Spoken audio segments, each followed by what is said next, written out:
Computer. All right, we are here live. Well, not really. You guys are watching this later, but Carolina and I, we are here together and we are live. And some of you don't know Carolina yet, so she is one of our admins and she is awesome.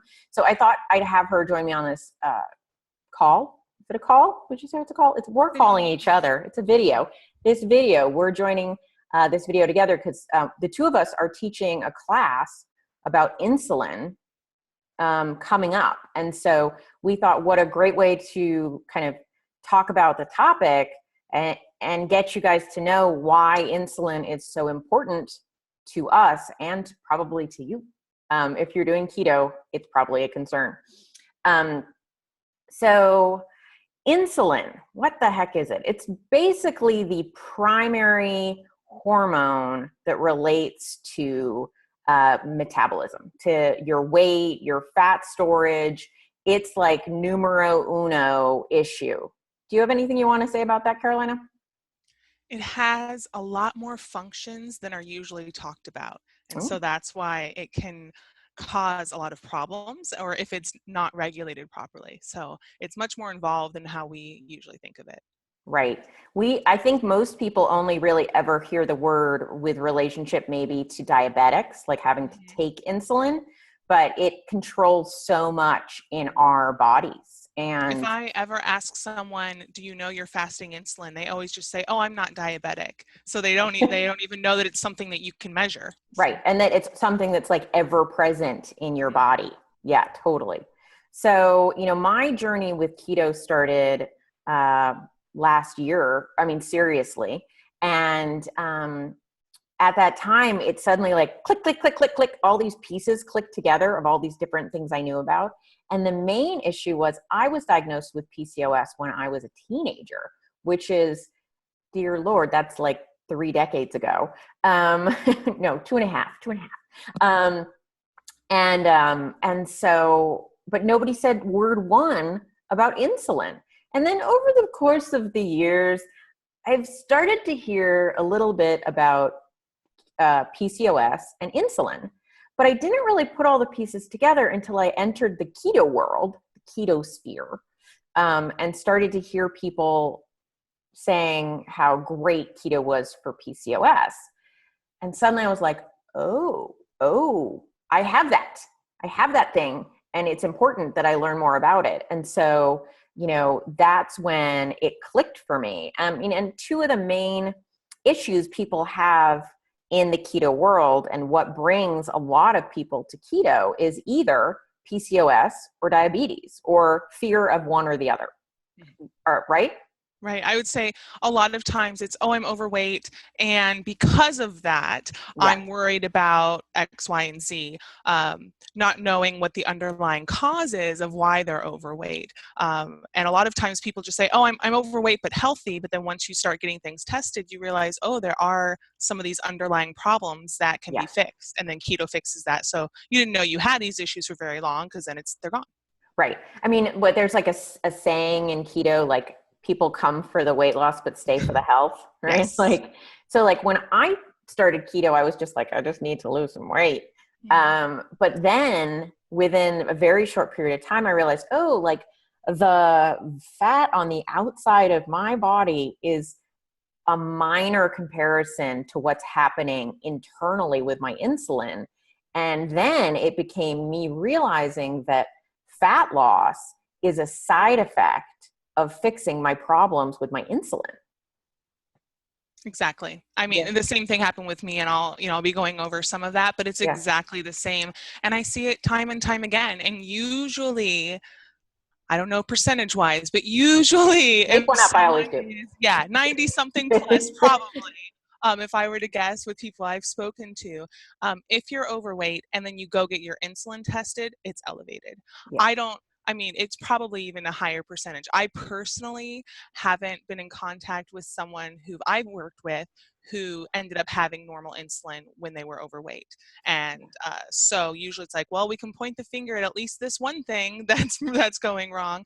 And that's if I ask anyone to get any blood test, the one thing I recommend, if they're like, it's expensive, I don't know what I can do, the one test I recommend is fasting insulin, because you don't know if you don't know, and it's not a standard test. It should be, Right. but it's not a standard test. It doesn't happen on the panel. And like I said, they say, oh, I'm not diabetic, my A1C is fine. But the question is how, what's going on with the insulin, how hard Right, you're because you can be insulin resistant for decades before it becomes an acute problem. Yes. And insulin is implicated in basically every cause of death, other than stepping in front of a bus. Yeah, and I think in the insulin class, we'll probably be going over all of the implications of insulin resistance, all the different causes, some of Kraft's work. I just got back from one of the conferences where insulin was discussed thoroughly multiple times, because we just see how important it is in all of these different disease pathologies. And, heart disease, usually, diet, like just so many things. All things related. I always group it under metabolic syndrome, because Yeah. a syndrome just means that there's multiple things, multiple symptoms. Yeah. And I was diagnosed with metabolic syndrome and didn't know what that meant until later, until keto life. Right. Like people, they tell you have this thing, but they don't explain. Yes. Yeah. Well, it's like, here, take this pill. You have metabolic syndrome. Right. Take Have some metformin. Yeah. So, since you bring that up, why don't we like go back to the beginning with you? Because I think your story, I mean, my story is just like kind of the average person's keto, PCOS issue journey, but yours is kind of fascinating. Do you want you're like, thanks. That means I was really screwed up. No. But tell me a little bit about your journey and kind of where you came from with like vis-a-vis insulin issues. Yeah. So I'm going to start way at the beginning, but I'll be quick. Okay. So my mother has always been diabetic. She's been diabetic my whole life. She was basically uncontrolled type 2 diabetic for a very long time, and then also through her pregnancy with me. So I think that's important. We're learning a lot about what that means. Regular type 2 diabetes, gestational diabetes, how that impacts the growing baby. So I'm still starting to research that to see if that's related to a lot of my diagnoses. So that was the very beginning. I had my first endocrine diagnosis when I was only 3 years old. And that diagnosis was precocious puberty. At now, 3? I say at 3. And we say I was extremely tall. There's a whole list. I won't go into details, but basically you start puberty before your early teens. And there's, various symptoms of that, easily diagnosed, things they can check for. And so that was my first diagnosis. And at the time, there was no reason why. We don't know what's happening. Now people say, oh, hormones in milk, or maybe, gestational diabetes or different things. So that was my first diagnosis. I now know that it's insulin related. Moving up 10 years later, I was also diagnosed in my teens. I was 13 when I was diagnosed with PCOS. And I was very closely monitored because of the precocious puberty. So I was constantly going to doctors. They wanted to make sure my growth plates were eventually going to close. I didn't have giantism or something. I am 6 feet tall, and I stopped growing when I was 12. Okay. So when I say, puberty, I grew you were a very tall quickly. Yes, those photos. I tell people when you're in elementary school and you line up on the bleachers and the tallest person's dead center in the back, that's me. Every single foot you flip through, there I am, and I was a foot taller or more than everyone. So thank goodness I stopped. I'm, tall but normal height at 6 feet. So I had PCOS, and at the time, and pretty much right now still, the treatment, quote unquote, that they give you is metformin and a birth control pill, which doesn't do anything to treat the PCOS per se. The metformin is supposed to help with insulin sensitizing, supposedly. All I had were side effects and no benefits. So I don't know that I would say that worked. Yeah, winner. And so then they also put me on a diabetic diet, which was those heart healthy whole grains and low fat to keep me healthy. And somehow eating tons of grains is supposed to keep your blood sugar stable. I never really understood that logic. I do know that I was starving And Oh. so it didn't work out really well. And And your weight kept going up, it yeah? started going up and up and up, and it was just uncontrolled. I could not even keep a stable weight. Mm. And, here I am as a teenager. I was fairly active, when you're younger, and to be very overweight and nothing was working. So it continued. I ended up losing insurance when I turned 18 because I wasn't under my mom's insurance. So I stopped taking the medications at all. And I just basically kind of put PCOS on the back burner. I had never had a cycle. So here we You've are. I never get had a to period at all? nothing. Wow. I wasn't really good with the birth control pills, which are supposed to at least keep that regular. I didn't really take them, to be honest. And so I just never had anything. So I'm 18, I get into my 20s, I just keep gaining and gaining and gaining. I'm from the Seattle area. I moved to New York, and I learned about Chinese takeout. Woo-hoo-hoo. Oh yeah, so no more of that low-fat diet, and I started eating a lot of Chinese takeout, and my weight went up from there. So at my highest weight, I got up to, at 6 feet tall, 380 pounds. Wow. So almost 400. Um, Definitely too high. Definitely not healthy. What I didn't know was that it was a lot worse than just being overweight. Right. That was just So, the outward mhm, expression of it, but what was going on the inside was right. much worse. So exactly. And I didn't know that. I couldn't get any help. I went to a lot of endocrinologists once I got my insurance back, and they couldn't tell me anything. We don't know. We don't know what's happening. They tried to put me back on the low fat diet. Yeah. And Can't you're even think still about no that. period, no, Yeah, none of that. nothing. Yeah. And so I did that, and I started extreme calorie restriction, because that's how you lose weight, right? We're told Right. it's calories in, calories out. The calories don't matter. So I was put on a low-fat diet with extreme calorie restriction down to, they wanted me at 1,200. And when I didn't lose weight, they told me I was lying about what I was eating. Right. So that's what happened there, and that wasn't fun. So I moved back to the Seattle area, and I finally realized I've got to do something about this. And I was listening to, if you remember, Sean Croxton and Underground Wellness. He was doing a Yeah. lot of health shows at the time. And so I learned about healthy sourcing of your food through Weston A. Price Foundation, which is similar to paleo. And so I started getting really clean meats, and I went gluten-free, and I was only having raw dairy. And so I felt really great about the quality of my food, from Chinese takeout to pasture-raised animals, right? This was Big fantastic. shift.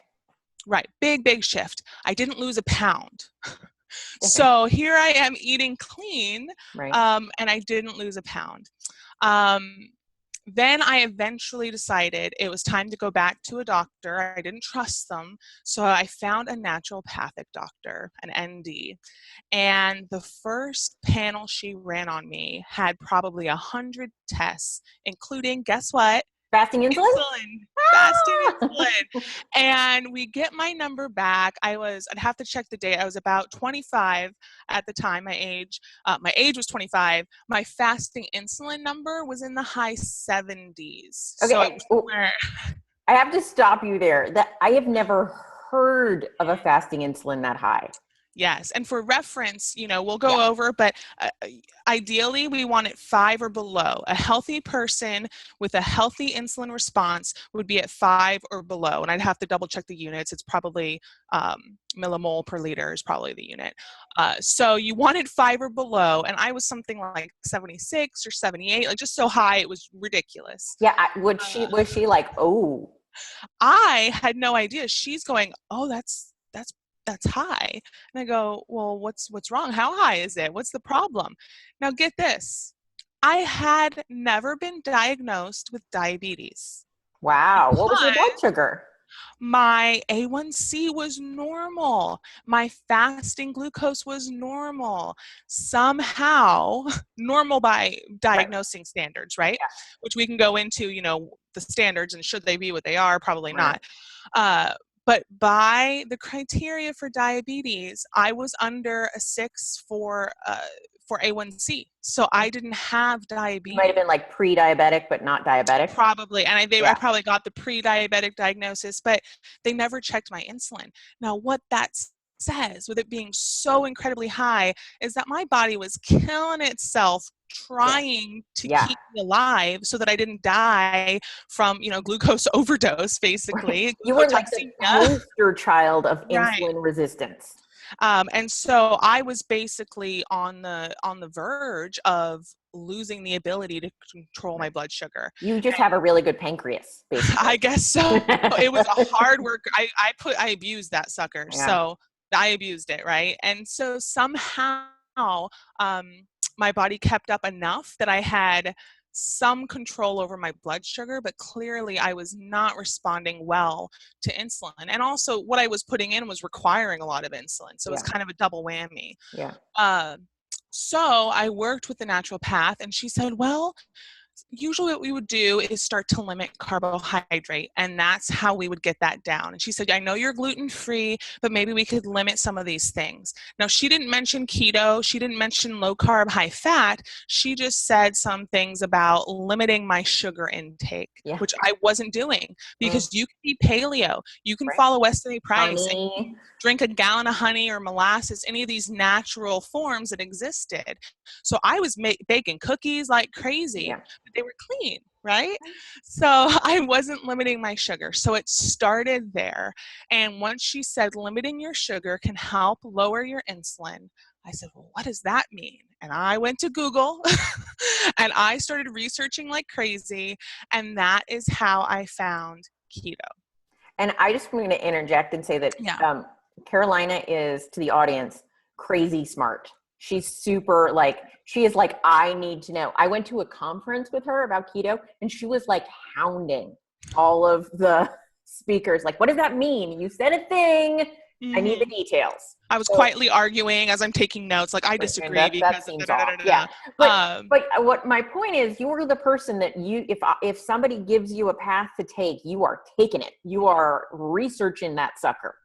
Oh, and I left out one piece. The naturopath actually did the HCG diet, which when she mentioned this to me as a possibility, I thought, that seems like some internet fad. Like, I don't know what this is. And she started talking to me about known pituitary benefits for HCG therapy, which is usually at a much higher dose. And so that's something that she spoke to me about doing.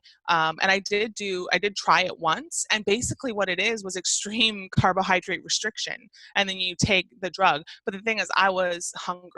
Right. So what I learned then was she talked about that for insulin. She gave me the little urine strips, which we know aren't the best way to test. But I'm like, what's a ketone?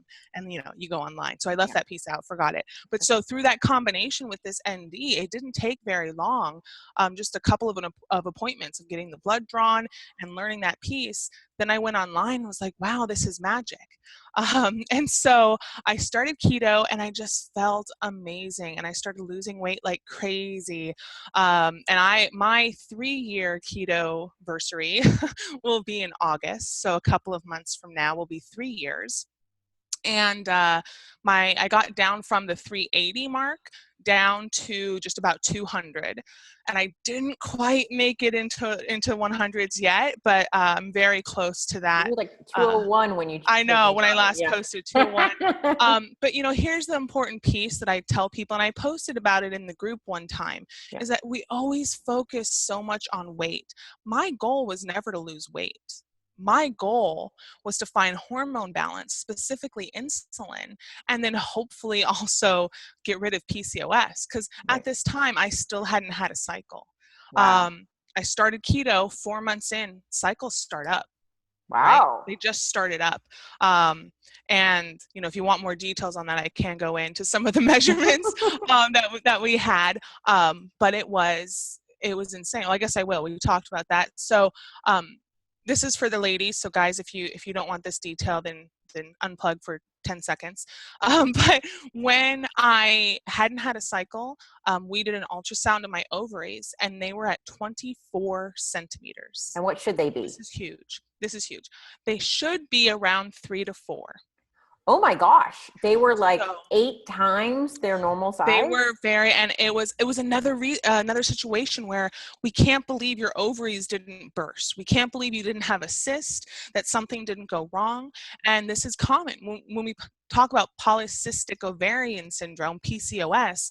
Usually, not always, but very often, you develop a cyst because you're not ovulating. You get these extra So was it follicles. just that your ovaries were filling with cysts? Exactly. Basic or Wow. excess follicles, which didn't Oh. actually somehow they But yeah, interchange they were between follicles. full. They were Yeah. like bursting at the Yeah. seams But there was no sign of any ovulation. So they kind of start developing and they stop. because you aren't producing the hormones that take them to the next cycle. Right, which is Got it. why in PCOS it's difficult to get pregnant, because you're not ovulating most of the Right. Right. A time. lot of That's, I mean, you fertility can't. issues are PCOS in the world. Yes, Yeah. yes. And when I last had them tested in Yeah. February, I Yeah. got down to 3.5 centimeters. Woohoo! So that was 2.5 years or so Okay. It takes a while. Yeah. of getting them down. But again, I'm an extreme case. So when I Right. talk to people who are like, oh, I just got this diagnosis. I had a child before, but I gained some weight and now I have it. I'm thinking this is mild. We can turn this around pretty quickly, right? I neglected my health for more than a decade, really more like 2 decades, and it became pretty severe. And even in my case, it turned around. So Yeah. I mean, that's amazing. I mean, I guess that wasn't as quick as I had planned. So. well, it's okay. It's okay. I mean, hopefully people are still with us because I think it's fascinating. But like I can't, I mean, your body was super lucky. I mean, so many people have health crises and they had no idea what was going on behind the scenes. And, I always say actually sometimes the ones of us that get big are actually the lucky ones because thin people who aren't bothered by their appearance might have these same things going on behind the scenes, but because they just don't have the adipose effect of growing their body, which is actually an adaptation of your body trying to save you. Yeah. Your body trying to help you survive is part of why we get fat, because what's actually happening underneath with the insulin is not good. Like insulin, or problems with your insulin are what cause major diseases, are what cause infertility, are what cause all sorts of stuff going on. But it isn't so common that thin people notice anything's wrong, because we in this society often think thin means healthy. Yes. And that is unfortunate. And it has the unflattering name of TOFI, thin outside, fat inside. Yeah. So it's unflattering, but it's a real thing. Real thing. Being thin doesn't automatically mean you're healthy. Yeah. Really, we need to look at those blood markers. And just like you said, if you're not gaining, sometimes you're a ticking time bomb because you think you're just fine, not knowing what's happening. Right. Totally. And so, I think your story is fascinating. And the fact that so you had like decades. I mean, your metabolism has been messed up since birth in some manner, right? Mm-hmm. 3 is super early for puberty. Yeah. All of these issues, like you didn't get your period for decades. Like now not to make you feel bad, but like your case is extreme. And that's why I tell people, if I can recover, then I think anyone can recover. I was pretty shocked. And of course, the weight loss has been phenomenal. That's a really nice side effect, huh? It's a nice side effect. But ultimately, to know that, I have a normal metabolism, that I have normal insulin control, that what did your insulin come down to, right? Oh, yeah. So in February, now it is still slightly elevated. Again, we're looking for it below 5 is ideal. Yeah. Mine started in the high 70s. Yeah. It came down as of February to 7.6. The difference is huge. I haven't had it tested since February, and we're in June now. Yeah. So I will get it tested soon again, hoping to get below 5. But for me, when we talk about these non-scale victories, that's what I live for. I'm not as interested really in what the scale's doing. I'm more interested in how healthy is my body. Right. And quite honestly, from a weight perspective, you are at a healthy weight at this point. You are a tall woman. Mm-hmm. You Yes. have a good body fat percentage. Yeah.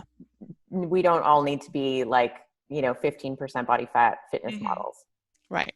I'm at a healthy place. Yeah. I haven't had any doctors say that there's a problem now. If I had an ideal body weight, it's about 10 more pounds below, somewhere around 185 to 190. For me, I'm quite muscular. I do DEXA scans to check my muscle mass. So that would be a great weight for me. Yeah. But at 6 feet tall, 10 pounds really isn't much, right? It doesn't look like much on my body. So and I mean, like, your it will happen. journey has been so like amazing, to come from where you came from to get to where you are now. I mean, you are a keto success story if there ever was one. Absolutely. I feel like one. I Yeah. mean, and this is why I changed careers from finance to going into nutrition. I'll be starting a master's in nutrition at Bastyr University.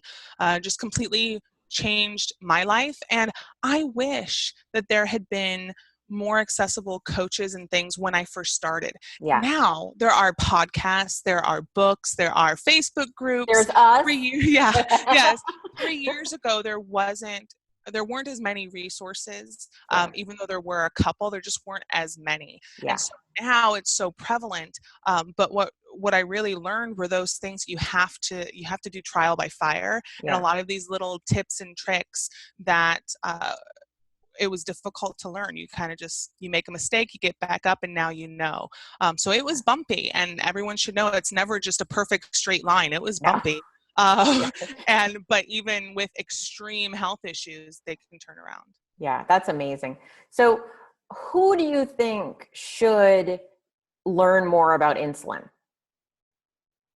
Well, really everyone should know about their insulin. I would say, who's this going to target specifically? Yeah. Definitely women with fertility issues, and frankly men, anyone with fertility issues. Right. They don't just affect the women in relationships. It doesn't. And we think about that because it's much more obvious if a woman isn't having a cycle, something's not right if you're irregular.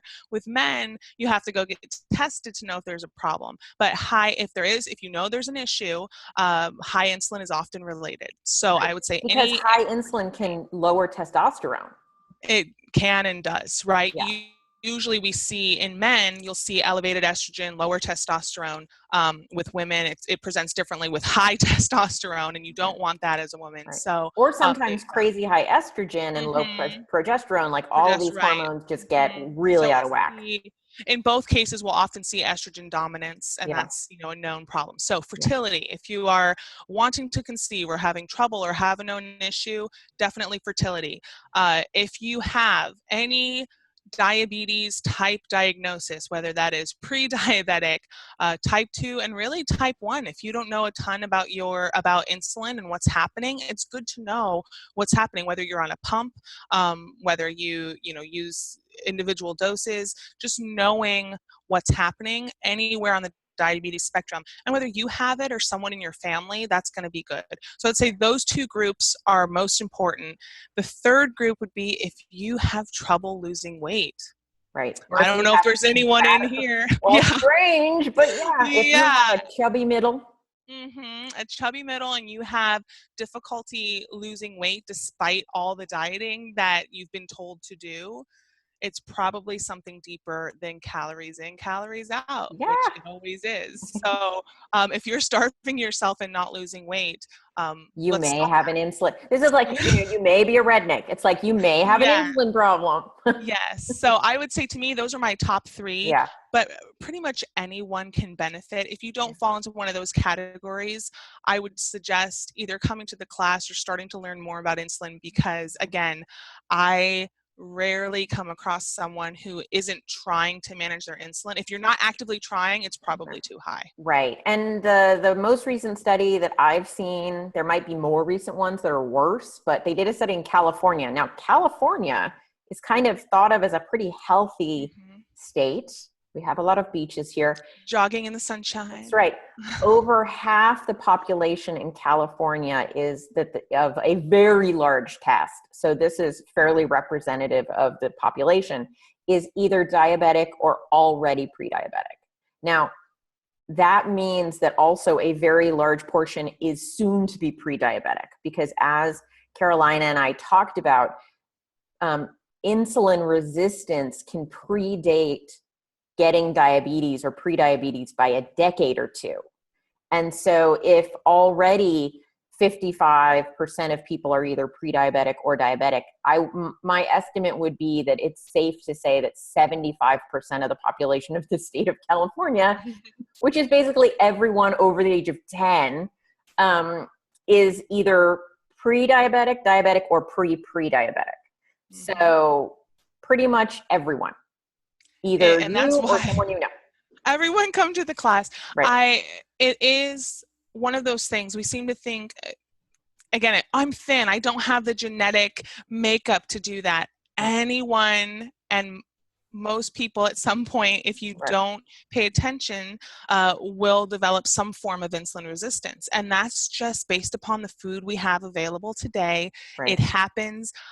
Your doctor tells you to eat all these grains, and if you're constantly eating all that carbohydrate, it's eventually going to take a toll on your body. So I would agree with that study. I don't doubt it at all. Yeah, I don't doubt it at all. Okay. So I feel like we've done our duty. I feel like they now know you, which is awesome, because you are awesome.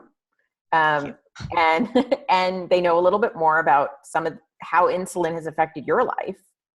And I would love to have them join us for our class so that we can talk about, like, go into the nitty-gritty of what it is, what it does, how it works, and how to change it. Yes. So we're both excited because we're a little nerdy. A little bit. So, okay. So I'm going to put this up online so people can see us, hear us, figure stuff out about us. And then I will make sure that in the comments with this video are all the information you need to sign up for our next class on insulin. And if you have questions, just put them in the comment thread. We'll answer what we can and direct you where you need to be directed. Is there anything else you wanted to add? No, I think that's it. I think you're going to learn a lot, and it's a minimal cost just because we want that information out there. We want everyone to get it. And coming out of that class, we'll have some other things that you could do. So insulin is it's the gateway before you learn anything else you need to know about insulin. But, if at that point you have but I have this, but I have that, but I need this, we will have options for you at that point. But everyone doing keto needs to learn about how insulin works. That's my opinion. And you have something you can measure, and that's, if the weight ever stalls, you're going to want to know, well, what else is happening inside? So. Right. Yeah. I mean, my first year on keto, my first year on keto, my insulin came down over 3 points, which was amazing. So mine was not as high as Carolina's. Mine, when I got it tested, was a little over 10. It went down to 8, and then now it's down to in the 6.4. So I'm working my way down. I would honestly, because I'm an overachiever, would like to have it at around 2. Yes. That would be exciting. But little by little, inch by inch. Right. Okay. Well, and 5 is that upper limit of health. So it's it can be done. It can be, if I got where I got in a year, I can get where I want to be in another one. And that's exciting because this is a lifelong journey. I'm not, not changing that. I'm not changing anytime soon. This is great. Keto for life. I know people are like, when can I stop? And I'm like, why would you stop the best thing that ever happened in the world? Yeah. Anyway. Okay. Well, I digress. So thank you everybody for joining us. Thank you, Carolina, for coming along for the ride. And we will see you on the flip side. So bye-bye. Bye.